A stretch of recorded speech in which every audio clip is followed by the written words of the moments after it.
여러분 안녕하십니까? 신학이란 무엇인가? 앨리스트 맥그레스가 쓴 책, 오늘 제 69강이 되겠습니다.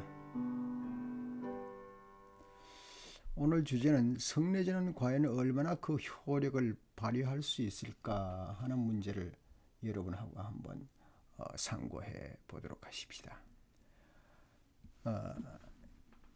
기독교 신학에서 성례전의 역할을 이해하는 다양한 견해가 발전되었습니다. 그래서 우리는 이 성례전의 기능과 그 효능을 한번 살펴볼 필요가 있다고 생각을 합니다. 먼저 성례전은 은총을 전달하는 수단이라 할까요? 예, 그렇게 볼 수가 있죠. 안티오키아 ig나티우스는 성만찬이 우리로 예수 그리스도 안에서 영원히 죽지 않고 살게 해주는 불멸의 약이다 그랬습니다. 정말 그럴까요? 예, 불멸의 약이다. 조금 과장을 한 것 같습니다만은 또 죽음의 해독제다 그렇게 선언을 했습니다. 성만찬을 한번 한다고 해서 그것이 우리가 죽어야 할 사람이 죽지 않는다. 예, 대단한 선언입니다. 한번 살펴보도록 하겠습니다. 밀라노의 암브로시우스는 세례를 베풀 때에 세례반이나 세례받는 사람 위에 실제로 임하여 거듭난다. 그렇게 표현했습니다. 죽음의 해독자라는 말보다는 조금 더 가벼운 말이지만 그것도 대단한 말이라고 볼 수가 있겠습니다. 아우구스티누스는 이 점에 있어서 사실은 중요한 차이를 보이고 있습니다.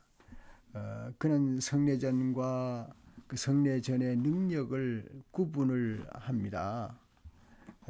구분을 해서 결코 그 성례전을 어떤 그 기념의 행위로 봐서는 안 된다. 그렇게 말하는 것이죠. 그러니까 상징적인 것으로만 봐서는 안 된다. 성례전을 그렇게 가볍게 볼 수 없다. 그런 말입니다.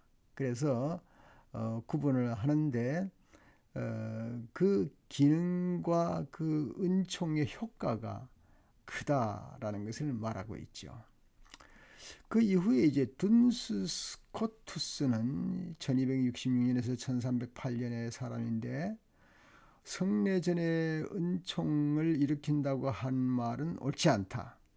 성례전이 오히려 성례전이 집행될 때에 하나님께서 그 자리에 은총을 낳는다. 이제 그렇게 표현했습니다.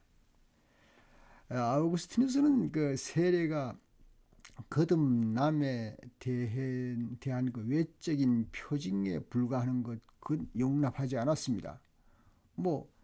우리 개신교에서는 이제 거듭났다는 표징으로 사실은 세례를 준다 이렇게 되어 있습니다. 그런데 아우구스티누스는 결코 그게 아니다는 것이 오히려 그는 세례받는 행위가 그 자체가 우리를 거듭나고 아들로 인정받는 일이다. 그래서 그는 그리스도의 가정에 속하게 된다. 그렇게 주장을 했습니다. 자, 그걸 이제 트렌트 공의회는 어떻게 보느냐 하면 트렌트 공의회는 조금 거기에서 가볍게 떨어뜨립니다. 그렇게까지라고 말할 수는 없지만 아무튼 성례전에서 은총을 일으킨다. 이 말을 하나님이 베푸신다 이렇게 보는 겁니다. 그러니까 일으킨다는 쪽을 기울이면 성례전을 집행하는 사람이 상당히 주권자가 되고 은총을 베푼다. 그 일으키는 장소에서 하나님의 은총을 베푼다 그러면 하나님의 주도권을 주게 되는 쪽으로 많이 컴다운 된 것이라 그렇게 볼 수가 있겠습니다. 두 번째 큰 주제로는 이제 성례전은 신앙을 강화한다. 물론 신앙을 강화하죠.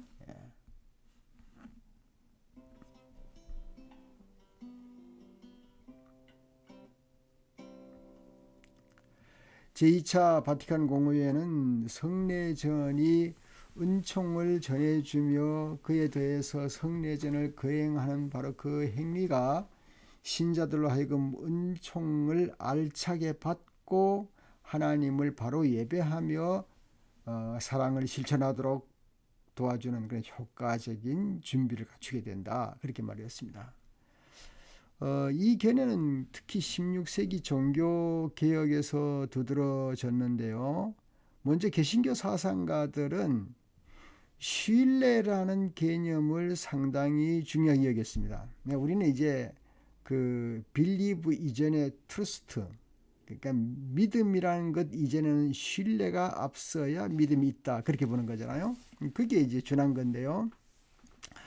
1세대 종교개혁자들, 처음 종교개혁자들은 성례전을 인간의 약함에 대한 응답이라 그렇게 보았습니다. 인간이라는 존재는 참 약하다. 그러면서도 하나님께서는 우리의 응답을 원하신다. 그렇게 보는 거죠.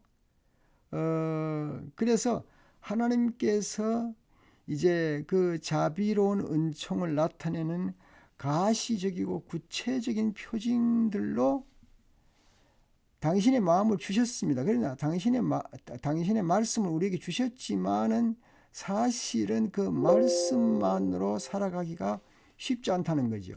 예. 그것을 이제 인정하라는 거죠. 예. 성례전은 일상세계 물질을 통해서 그걸 매개 삼아 하나님의 약속들을 보여주기는 합니다. 그러나 보십시다. 독일의 루터파 신학자 필리프 멜랑히토는 말이죠. 1497년에서 1560년 사이 사람인데, 성례전이란 하나님께서 은혜롭게 당신을 인간의 연약함에 맞추신 것이라고 강조를 했습니다. 표징이라는 것은 우리가 믿는 말씀을 되새기고 다시 확신시켜주는 수단이라고 말하였습니다. 그래서 멜랑히토는 인간의 마음에서 불신을 제거하기 위해서 말씀에 더해서 표징들을 주셨다. 따라서 성례전은 하나님의 은총으로서 타락한 인간의 신앙을 다시 다지고 강화하는 목적을 가지고 있다. 그렇게 말한 것입니다. 우리가 뭐 보통 생각하기를 상당히 그 성경 중심으로 살아가자 그러죠. 오직 성경 말씀으로만 그렇게 살잖아요, 우리가. 그런데 인간이 하나님의 말씀으로만 살기에는 너무 약한 존재라 이거죠.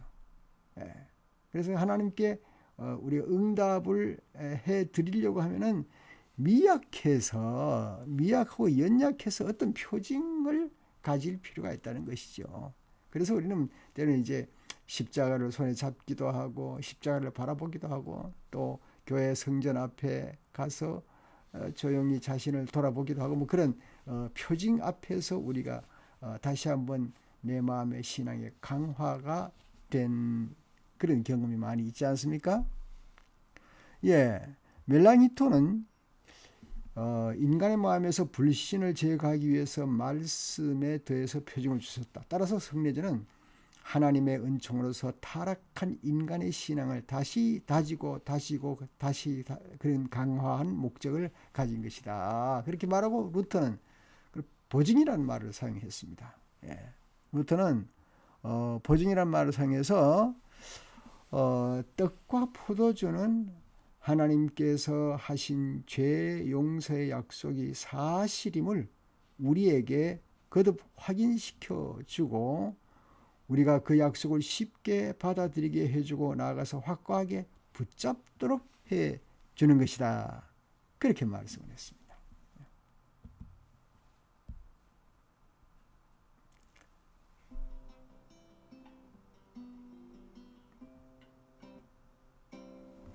네, 이제 세 번째는 더 나아가서 성례전은 교회 안에서 일치와 헌신을 키운다. 일치. 예. 카르타고의 키프리아누스는 말이죠. 교회의 단일성을 크게 강조하였습니다. 교인들에게 교회의 온전한 화합을 위해서 애쓰고 교회에 헌신하라고 가르쳤습니다.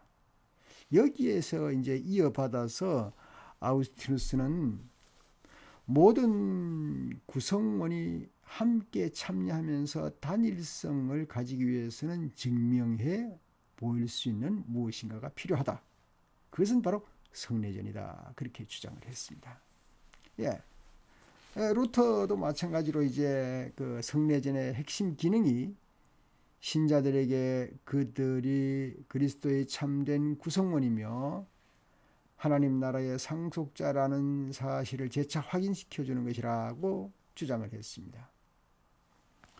이어서 그 주인그리가 볼 때는 말이죠. 성례전의 목적은 1차적으로 한 개인이 신앙 공동체에 속한다는 것을 입증하는 것이다. 그렇게 말을 했습니다. 자, 이제 예를 들어서 이제 어떤 그 도시의 말이죠. 시민들이 내가 이 도시의 시민이라는 것을 내가 자부심을 느끼고 싶습니다. 그러면 어떻게 하는가요?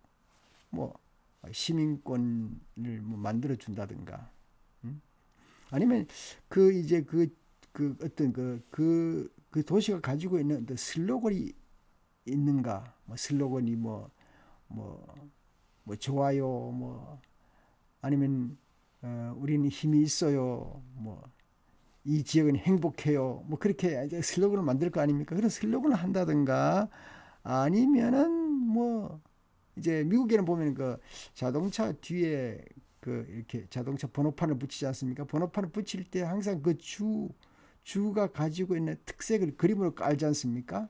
예, 뭐 어떤 주가 보면은 뭐 선인장, 광야에 선인장이 피는 것을 깔아놓기도 하고 말이죠. 이것은 우리가 광야가 많다, 그러나 볼만한 도시다, 그걸 이제 얘기하기도 합니다. 예, 그렇죠. 제가 사는 곳은 호수가 있어서 호수를 딱 보여주면 이건 레이 엘시노구나, 그렇게 알 수 있는 것과 마찬가지가 되겠습니다. 이렇게 결국 이제 어떤 그 상징을 통해서 생각하고, 그리고 이 공통된 어떤 뭡니까 슬로건을 만들 수 있는 그런 계기가 되는 거죠. 네, 이걸 이제 주인그리가 이렇게 말을 했습니다. 어떤 아이가 세례를 받을 때에 하나님의 집에 속한 식구라는 사실을 공적으로 선언하는 행위가 된다.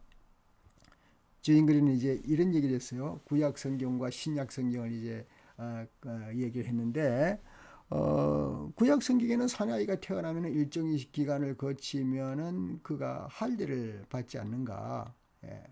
할례를 받는데, 할례를 받음으로 말미암아 구약 공동체 일원이 됐다는 것을 선언하는 것이다.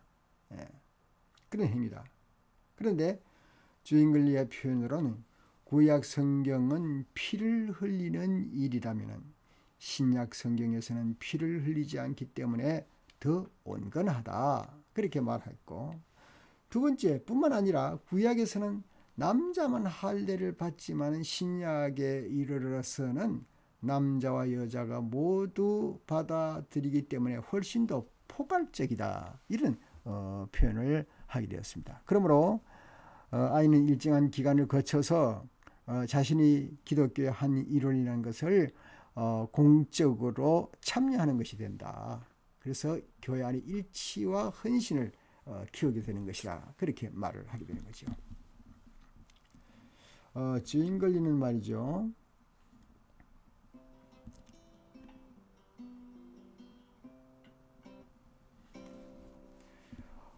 연방 종군 사제로 일을 한 경험이 있습니다. 그렇기 때문에 군사적인 비유를 이제 유비를 사용을 하게 되는데요. 이것이 성만천의 의미를 상당히 넓게 설명을 해주고 있습니다. 만일 어떤 사람이 흰 십자가를, CC에서 말합니다. 흰 십자가를 단다면 연방의 지지자가 되기를 원한다는 뜻이다. 이와 마찬가지로 세례라는 표지를 받은 사람은 누구나 하나님께서 자기에게 하신 말씀에 귀를 기울이고 하나님의 계명을 배우고 거기에 맞추어서 삶을 살기를 결심한 사람이라고 볼 수가 있다. 그렇죠. 나는 세례를 받았는데 뭐 아무렇게나 살 수가 없지 않습니까? 내가 세례 받은 사람인데 더 사람답게 살아야 되겠다. 그런 결심을 하게 되죠. 더 나아가서 예수 그리스도의 죽음으로 인해서 구원되었음을 기뻐하고 그 일을 베푸신 하나님께 감사하다는 증언을 하게 되는 것이다. 그렇게 이제 주인거리는 주장을 했고요. 주장을 하면서 그런 두 가지 점에서 이제 그 주장을 합니다. 특별히 첫째, 스위스 병사들은 연방에 대한 충성을 공적으로 선언하는 헌신의 표시로 흰 십자가를 달았습니다. 여기 이제 보이는 것 같은 흰 십자가를 달았습니다. 달면 우리가 나는 이 십자가를 다는 것은 나는 이 나라에 충성을 하겠다 하는 그런 의도가 있는 거죠. 물론 이제 우리 미국에서도 마찬가지죠. 한국도 마찬가지죠. 어떤 그 국기를 달 때는 그 나라의 충성에 대한 그 감동을 이렇게 표시하는 것이 되는 것이죠. 마찬가지로 기독교인들도 먼저 세례를 통해서 성만찬에 참여함으로 교회에 대한 자신의 충성을 공적으로 증명해 보이는 것이다. 세례는 그리스도에게 속하였기 때문에 내가 그리스도인으로서의 확증을 하는 것이다 하는 것이죠. 둘째로 이제 이 주인글리가 계속해서 그 스위스 병사들을 예를 들었는데요. 연방을 탄생시킨 역사적 사건을 기념함으로써 연방의 충성의 표시를 보인다. 역사적 사건이라는 것은 근데 뭐 여기 미국에도 베테랑스 데이라고 이래가지고 전쟁에 참여한 군인들에게 이렇게 인커러지하는 그런 일이 있지 않습니까? 그런 것과 마찬가지로 어떤 저들이 기념할 만한 사건에 동참하는 것이죠. 자, 이렇게 된다면 마찬가지로 그리스도인들은 성만찬에 참여함으로써 예수 그리스도의 죽음을 기념하고 나아가서 헌신하겠다는 표시를 하는 것이죠. 성만찬 참여하는 그 자체가 기념식에 참여해서 그 나라에 대한 어떤 숭고한 뜻을 기리듯이 역시 우리는 성만찬을 통해서 우리의 헌신을 이렇게 마음속에 기리는 그런 일이 된다. 그렇게 말한 것입니다.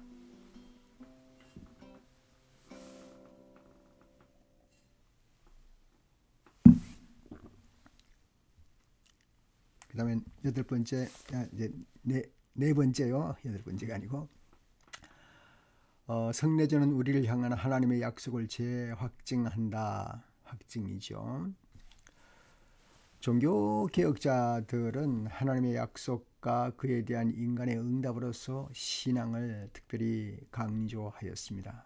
종교개혁자들은 그 인간이 타락했다고 하는 인간 본성 자체가 타락해서 약하다는 것에 매우 아주 지대한 관심을 두었습니다. 예. 그러므로 동시에 그리스도의 죽음은 바로 하나님의 엄청난 은총으로 본 것입니다.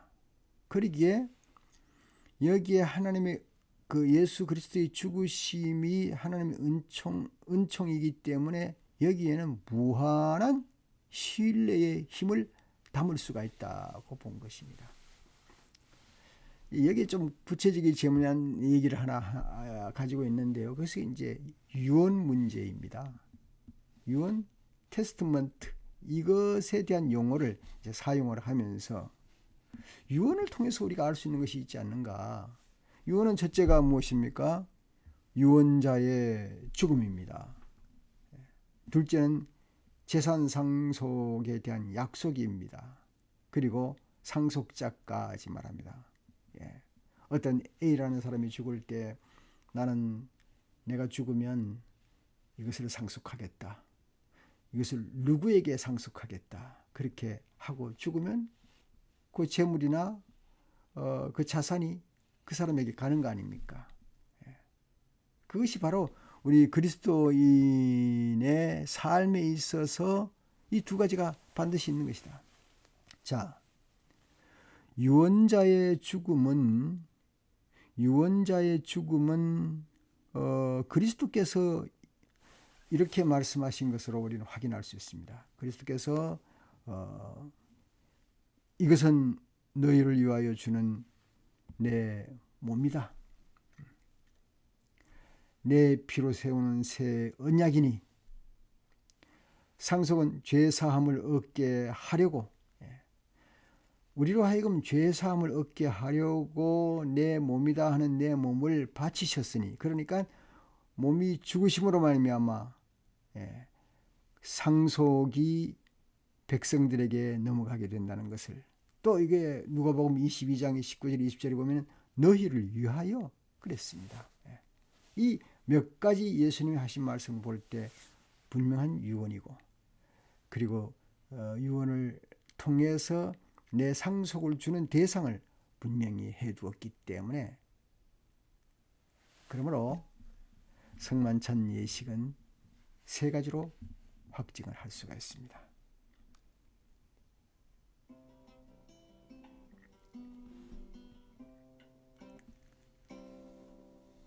첫 번째 성만찬 예식은 은총과 죄사함의 약속을 확증하는 것이다.